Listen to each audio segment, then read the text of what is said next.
Hello everyone, welcome to अड्डा 247 CSNet YouTube channel. तो I hope आप सब लोग बहुत ही बढ़िया हो। और उसके साथ साथ अभी अगर आप लोग CSNet दिसंबर 2024 इसको अगर आप टारगेट कर रहे हो तो अभी हम लोग बता नहीं सकते, but still we can consider that almost 50 या 45 प्लस डेज हमारे पास हाथ में है। तो इसी 45 डेज में आपका क्या स्ट्रैटेजी होनी चाहिए और CSNet दिसंबर 2024 को अगर आपको क्रैक करना है तो आपको क्या स्ट्रैटेजी फॉलो करनी पड़ेगी। तो उसके लिए मैं इस चैनल पे, इस प्लेटफॉर्म में आज इस वीडियो को लेके आया हूँ। तो सबसे पहला आपका जो काम रहेगा वो है कि अगर आप इस चैनल में नए हो तो डेफिनेटली इस चैनल को सब्सक्राइब करिएगा।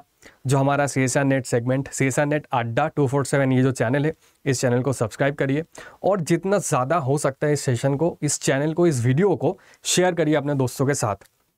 तो आपको थंबनेल देख के पता चले गया होगा कि exclusive strategy for 45 days for the chemical science. तो जी हाँ, केमिकल साइंस के अभी तक इस चैनल में कोई भी वीडियो नहीं देखे होंगे आप लोग, तो जो मैं इस चैनल में केमिकल साइंस के सेगमेंट्स को स्टार्ट करने जा रहा हूँ, तो आप लोगों से बहुत ही ज़्यादा उम्मीद रहेगा कि आप लोग बहुत ज़्यादा प्यार दिखाओगे, आप लोग बहुत ज़्यादा पसंद करोगे इस चैनल को एज वेल एज हमारे इस सेगमेंट को। तो डेफिनेटली चलिए इस वीडियो को स्टार्ट करते हैं। तो वीडियो में हम लोग डिटेल्स में बात करने वाले हैं कि हमारा क्या 45 डेज में स्ट्रेटजी रहना चाहिए, अभी हम लोगों को क्या क्या चीज़ें पढ़ना चाहिए, क्या क्या चीज़ें पढ़ना नहीं चाहिए और किस चीज़ पे ज़्यादा फोकस करनी चाहिए और किस चीज़ में कम फोकस करनी चाहिए।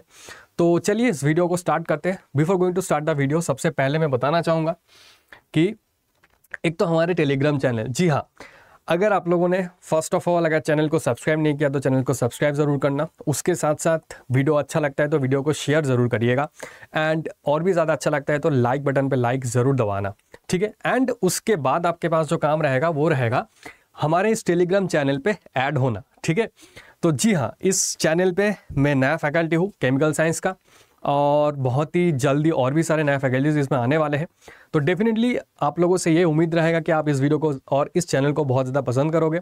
और आपको पता है कि माई सेल्फ शोविक सर, और शायद कुछ लोग मुझे जानते हो, शायद कुछ लोग नहीं जानते हो, बट जो लोग जानते हो तो डेफिनेटली आप लोगों के लिए ये थोड़ा सा सरप्राइज़ हो सकता है। तो डेफिनेटली इस सरप्राइज़ के साथ हम लोग आगे बढ़ेंगे और इस वीडियो को और इस चैनल का जो हमारा टेलीग्राम लिंक है, इस टेलीग्राम में लिंक पे ज़रूर जाके आप लोग फटाफट से ज्वाइन हो जाना। यहाँ पे आप डायरेक्टली चैट कर सकते हो। तो चलिए इस वीडियो को हम लोग स्टार्ट करते हैं और 45 डेज़ का जो प्लान क्या रहना चाहिए, मोटा मोटा क्या प्लान रहना चाहिए, बाकी आप अपने डेली लाइफ के शेड्यूल को हिसाब से आप इसको प्लान कर सकते हो। तो first of all CSNet December 2024 chemical science एक न्यू लाइफ जो कि है वो लोड होने जा रहा है ऑब्वियसली।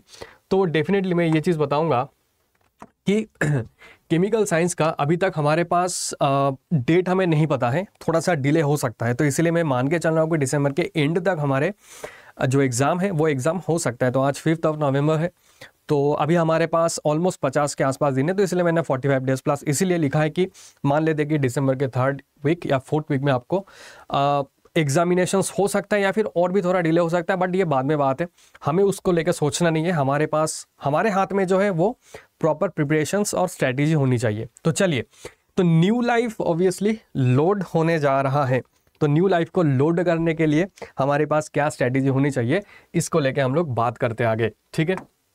तो आपको देख पा रहे हो कि हमारे पास काफ़ी सारे स्टेप्स रहेगा, steps 1, steps 2, step 3, step 4 and उसके बाद हम लोग अचीव कर सकते हैं हमारा एंड गोल को। तो अगर मैं स्टेप 1, स्टेप 2 की बात करूँ तो हम लोग शायद ये 2 स्टेप्स ऑलरेडी कंप्लीट कर चुके हैं। तो ये स्टेप्स 1 एंड स्टेप 2 क्या होता है, ये बेसिकली हमारा जो सिलेबस है और उसके साथ साथ जो हमारा टॉपिक्स है, मतलब सिलेबस एंड उसके साथ साथ टॉपिक्स, इसको चूज करना, उसके बारे में एनालिसिस करना एंड उसको पढ़ लेना। तो ये 2 स्टेप्स हम लोगों ने ऑलरेडी कवर कर चुके हैं, है ना। अभी हमारे पास लास्ट 2 स्टेप बच रहा है जो कि इस 2 और 45 डेज 50 डेज में हमें कंप्लीट करना है। एक तो क्वेश्चन प्रैक्टिस, एक तो हमारे पास question practice along with PYQs। तो आई होप आप लोगों ने PYQs भी लगाना स्टार्ट कर दिए हो, इसके साथ साथ आप लोग PYQs भी सॉल्व करते हुए आ रहे हो। उसके साथ साथ क्वेश्चन प्रैक्टिस रहेगा एंड क्वेश्चन प्रैक्टिस के साथ मॉक टेस्ट एंड रिवीजन। ये जो 2 स्टेप्स है, लास्ट जो स्टेप्स है, ये स्टेप्स हमारे पास अभी बच रहा है। तो इस 2 स्टेप को हमें कंप्लीट करना पड़ेगा, एक तो क्वेश्चन प्रैक्टिस और एक रिवीजन एंड मॉक टेस्ट, है ना। तो क्वेश्चन प्रैक्टिस के साथ साथ, मॉक टेस्ट के साथ साथ, रिवीजन के साथ साथ, अगर आप लोग मॉक टेस्ट दे रहे हो तो मॉक टेस्ट को बहुत अच्छे से एनालिसिस करिए एंड उसके साथ साथ उसी टॉपिक्स को, जिस टॉपिक में आपको लगता है कि अभी भी थोड़ा बहुत कमी है, उसको बहुत अच्छे से रिवाइज करिए, उस कंसेप्ट्स को अच्छे से पढ़ना स्टार्ट करिए।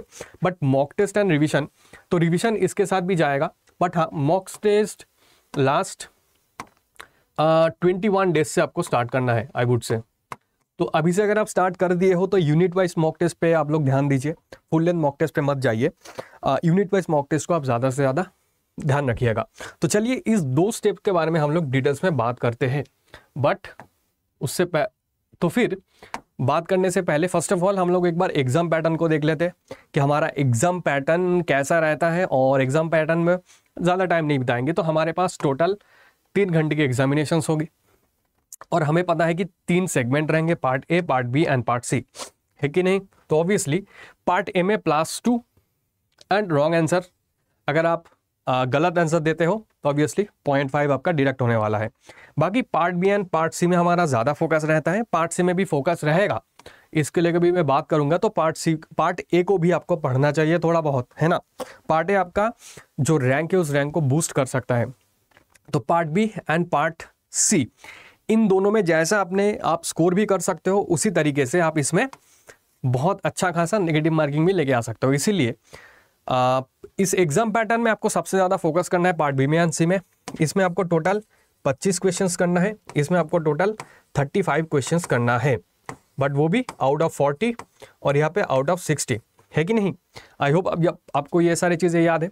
तो ठीक है, 3 घंटे में हम लोग कैसे इसको करेंगे वो और भी बाद में हम लोग बात करेंगे, लेकिन क्वेश्चंस का टारगेट क्या होना चाहिए अगर आप देखोगे तो, अगर हम लोग सेफ स्कोर मान के चलते हैं कि हमें जीआरएफ चाहिए होगा, तो जीआरएफ के लिए सेफ स्कोर क्या रहेगा। ऑब्वियसली पिछले 2 साल का जो ट्रेंड चल रहा है, पिछले 2 साल नहीं मतलब पिछले 2-3 एग्जामिनेशंस का जो ट्रेंड चल रहा है, उस हिसाब से देखेंगे तो 120 के आसपास आपको टारगेट करना पड़ेगा। और 120 को क्वेश्चंस को टारगेट करने के लिए आपको एक मिनिमम कितना अटेम्प्ट करना पड़ेगा उसके रिगार्डिंग मैं यहाँ पे बात करने वाला हूँ। तो आप इस नंबर ऑफ क्वेश्चंस को ज़रूर ध्यान रखिएगा।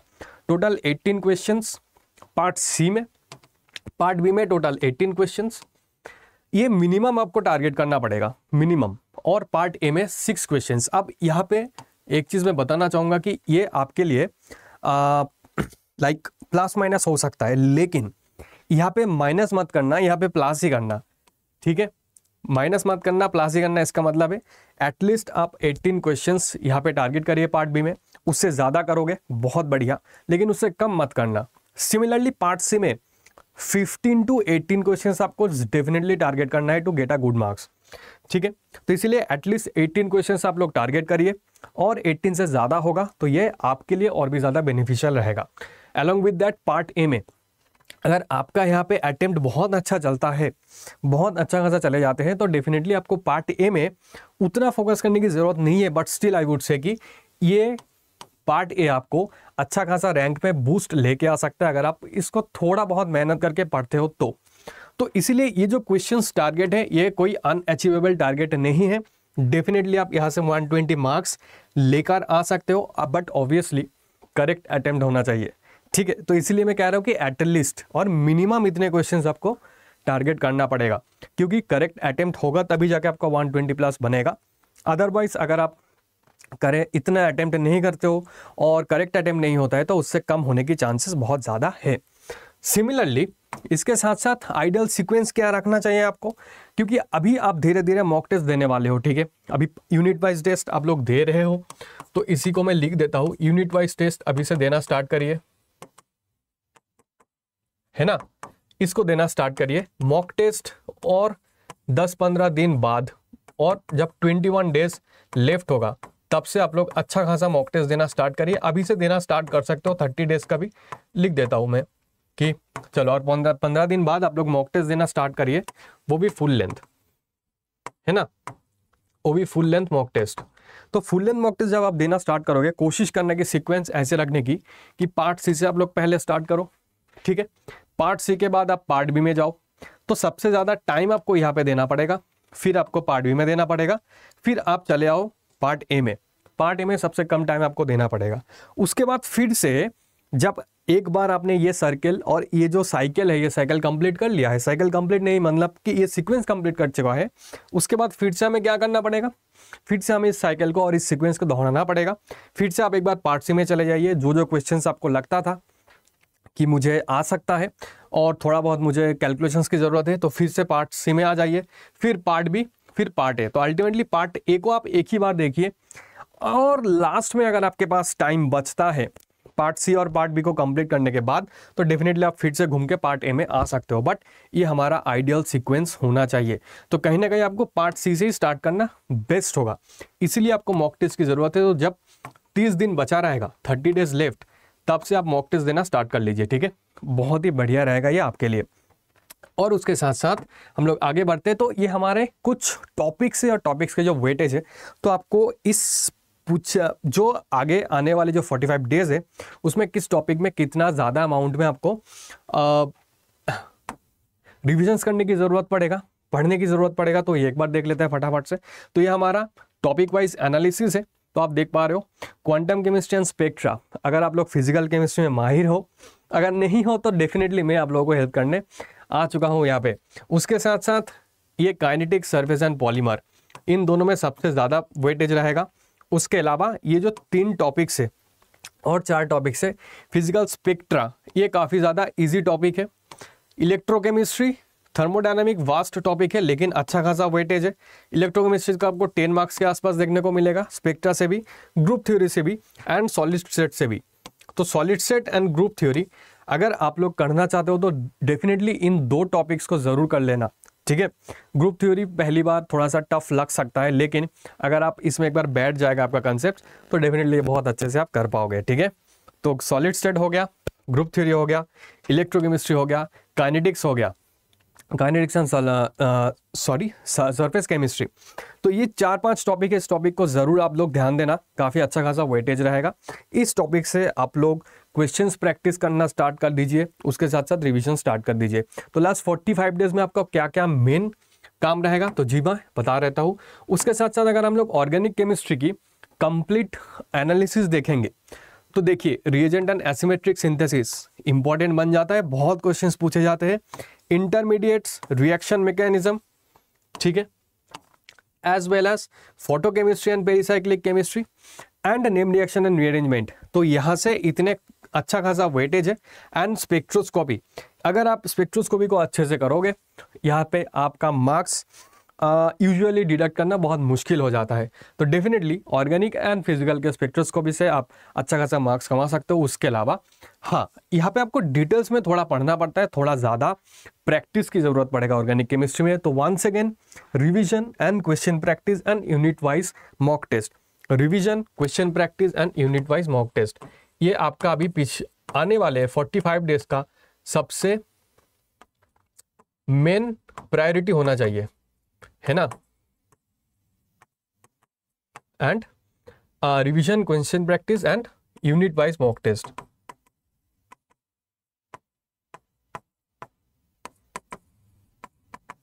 तो जी हाँ, डेफिनेटली ये 3 चीज़ों को आपको फॉलो करते हुए चलना है। आप कैसे प्लान बनाओगे आप अपने हिसाब से देख लीजिए। एक दिन फिजिकल, एक दिन ऑर्गेनिक, एक दिन इनऑर्गेनिक, इस तरीके से 3-3 दिन का जो है, या फिर हर दिन में 2-2 टॉपिक्स आप लेके उठा लीजिए। उस टॉपिक्स को टॉपिक्स के सब टॉपिक्स, मतलब केमिस्ट्री के सब्जेक्ट्स उठा लीजिए, उसके टॉपिक्स उठा लीजिए, और टॉपिक्स के साथ साथ आप लोग क्या करना है, रिवीजन करते जाना है एंड क्वेश्चंस प्रैक्टिस करते रहना है। क्योंकि मैं ये कंसिडर करके चल रहा हूँ कि आप लोग ऑलरेडी 70 to 80% सिलेबस जो है वो कवर कर चुके हो। उसके अलावा हमारे पास और एक टॉपिक बच रहा है, that is our inorganic chemistry. So inorganic chemistry में सबसे मोस्ट इंपॉर्टेंट 3 टॉपिक बन जाता है हमारा, क्या, जी हाँ, ऑर्गेनोमेटलिक कंपाउंड कोऑर्डिनेशन केमिस्ट्री और coordination compounds and main group elements and F block. यहाँ से आपको वेटेज आपको दिखाई दे रहा है। उसके साथ साथ बायोऑर्गेनिक केमिस्ट्री, इनऑर्गेनिक स्पेक्ट्रा, चलो ठीक है, उतना ज़्यादा नहीं, थोड़ा बहुत, and chemical bonding, acid and bases, यह से भी उतना ज़्यादा नहीं, थोड़ा बहुत। बट ये हमारा मेन जो फोकस रहना चाहिए इनऑर्गेनिक केमिस्ट्री में, ये 3 टॉपिक फोकस रहना चाहिए। तो इसी के साथ मैं बताना चाहूँगा कि जी हाँ, ये सारे टॉपिक्स को बहुत अच्छे से आप लोग रिवाइज करते रहिए। मुझे पता है ये सारे टॉपिक्स आप लोगों ने ऑलरेडी पढ़ चुके हो, है ना। तो आपको क्या करना पड़ेगा, टॉपिक्स को रिवाइज करना पड़ेगा, क्वेश्चंस प्रैक्टिस करना पड़ेगा and unit wise mock test लगाना पड़ेगा, क्योंकि टाइम को मैनेज करना सबसे ज़्यादा इम्पॉर्टेंट बन जाता है।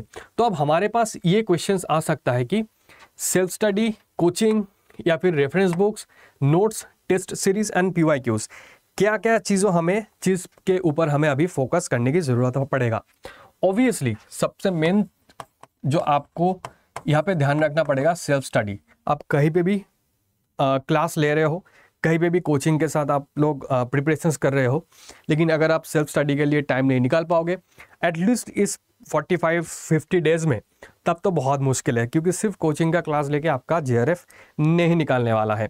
तो डेफिनेटली सेल्फ स्टडी के ऊपर ज़्यादा फोकस करिए, कोचिंग में जाइए, टाइम थोड़ा सा मतलब जितना टाइम के लिए कोचिंग रहता है, क्लास रहता है, उसी टाइम के लिए आप वहाँ पे इन्वेस्ट करिए, लेकिन जो टॉपिक्स ऑलरेडी कवर्ड हो चुके हैं उस टॉपिक्स को बहुत बहुत बहुत बहुत बहुत ज़्यादा अच्छे से आपको रिवीजन करने की ज़रूरत पड़ेगा। तो कोचिंग पे अब धीरे धीरे टाइम आपको काम करना पड़ेगा, धीरे धीरे टाइम आपको रिड्यूस करना पड़ेगा। रेफरेंस बुक अभी के लिए नो नीड, अभी के लिए नो नीड। आप अभी ज़्यादा से ज़्यादा फोकस करिए नोट्स के ऊपर। तो एक तो रहेगा सेल्फ स्टडी और एक रहेगा नोट्स, इन दोनों के ऊपर ज़्यादा से ज़्यादा फोकस करिए, ठीक है, इन दोनों के ऊपर ज़्यादा से ज़्यादा फोकस करिए। टेस्ट सीरीज, जी हाँ, टेस्ट सीरीज जब 30 डेज से फुल लेंथ मॉक टेस्ट आप लोग लगाना स्टार्ट करिए।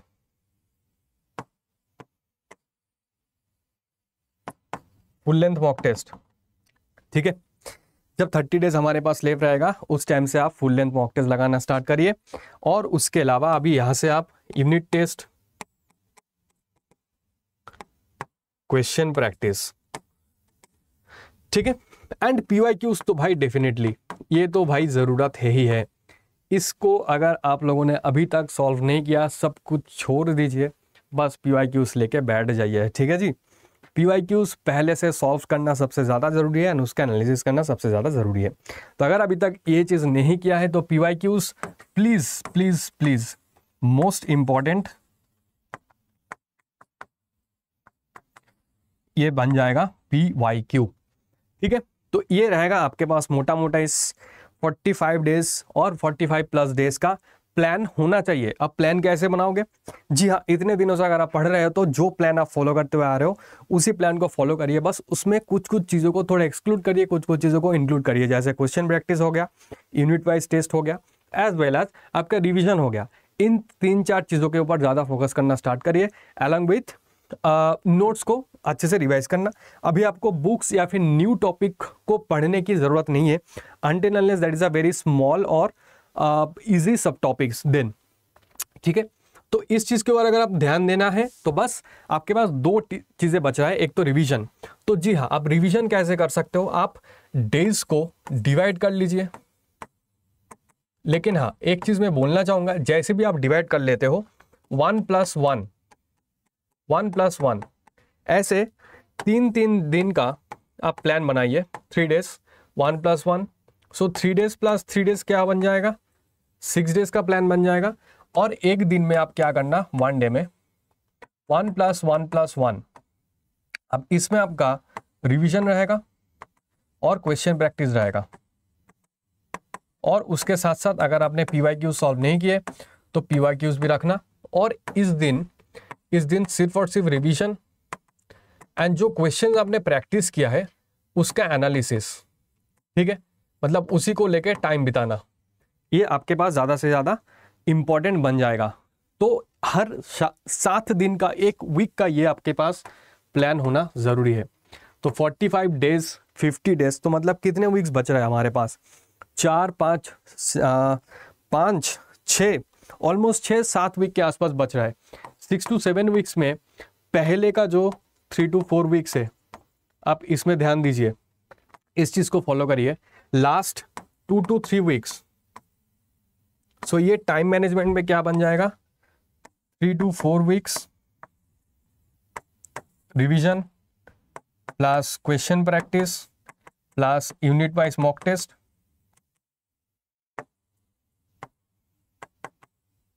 अच्छा, 1+1 ये क्या है सर? 1+1 मतलब इनऑर्गेनिक, फिजिकल, ऑर्गेनिक, इसका कॉम्बिनेशंस, ठीक है। एंड लास्ट 2 to 3 वीक्स आपको क्या करना पड़ेगा? Revision plus full length mock test और उसके साथ उसके एनालिसिस एंड पीवाईक्यूज। तो डेफिनेटली पीवाईक्यूज को आप एक अलग से कॉपी बना लेना और वहां से आप उसको कंटिन्यूअसली कभी भी, मतलब जब भी टाइम मिले तो उसको हमेशा ऐसे पलट के देखते रहना चाहिए, ठीक है जी। तो ये रहेगा मोटा मोटा आपका टाइम मैनेजमेंट। तो और ये जो मॉक टेस्ट है, मॉक टेस्ट के थ्रू आपको टाइम मैनेज करना सीख जाना चाहिए। 3 घंटे आप कैसे बिताओगे? तो जो सीक्वेंस मैंने बोला उस सीक्वेंस को आप फॉलो कर सकते हो। अगर उससे आपका बेनिफिट्स मिलता है तो डेफिनेटली आप लोग बताना। और उसके साथ साथ मैं इस वीडियो का ऑलमोस्ट एंड पे आ चुका हूँ। तो सबसे पहले मैं और एक चीज़ बताना चाहूँगा कि अभी से घबराने की बात नहीं है, आप लोग पॉजिटिव रहिए। इस बार का पेपर थोड़ा सा इजी होने वाला है एज कम्पेयर टू जून, लेकिन हाँ, तीनों टॉपिक को इंपॉर्टेंस दे दीजिए। 3 topic, all topics are important.